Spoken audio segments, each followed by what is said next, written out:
Bat Sumedang Kisah Hanjuang Waruga Jagat Bahasa Sunda.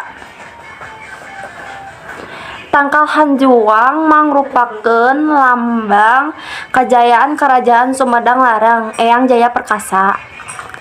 Mangrupakeun senopati nu terakhir di Sumedang samemeh runtuhna Karajaan Pakuan Pajajaran.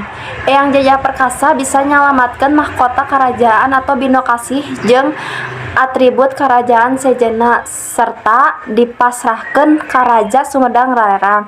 Ti saprak pangiriman mahkota anjeunna jadi senopati ti Karajaan Sumedang Larang. Aya beja Putri Harisbayah jeung Pangeran Geusan Ulun jadi pasea antara Cirebon jeung Sumedang Larang. Nepi ka Cirebon ngirim pasukan pikeun nyerang ka Kutamaya, Sumedang. Sanajan kitu pasukan Cirebon gagal sabab dicegat ku pasukan Sumedang Larang anu dipingpin ku Senopati Eyang Jaya Perkasa. Kacaritakeun samemeh Eyang Jaya Perkasa rek nyanghareupeun pasukan Cirebon anjeun melak tangkal Hanjuang ti Kutamaya tuluy nitipkeun beja. Lamun ieu tangkal Hanjuang masih seger tur hirup keneh, hartina kuring masih keneh hirup jeung ulah ninggalkeun Kutamaya, cek Eyang Jaya Perkasa. Numutkeun carita keur perang, Eyang Jaya Perkasa teh papisah jeung tilu lanceukna nu milu perang. Salah sahiji dulurna nu ngaranna Nanggenan curiga yen Eyang Jaya Perkasa teh geus gugur dina peperangan.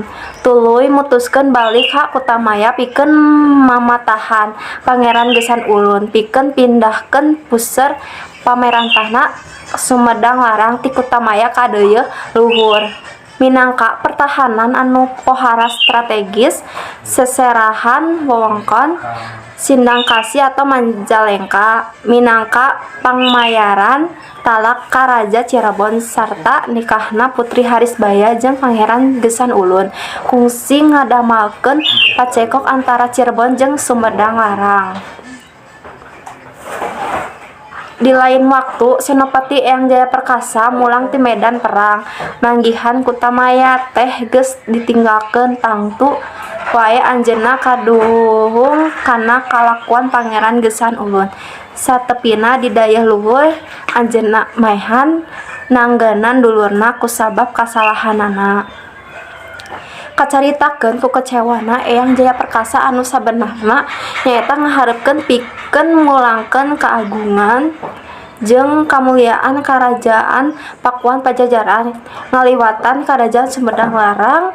Geus gagal sementara eta tangkal Hanjuang anu dipalaku Eyang Jaya Perkasa masih kene mekar seger di Kutamaya atau ayeuna Desa Padasuka Kacamatan Sumedang Kaler. Kucewa jeung ngawenak ka musuh oge diisarahkeun katurunana engke lamun jarah kabuburana teu meunang make baju batik anu dina pamadegana mangrupakeun ciri khas tina baju musuh-musuhna.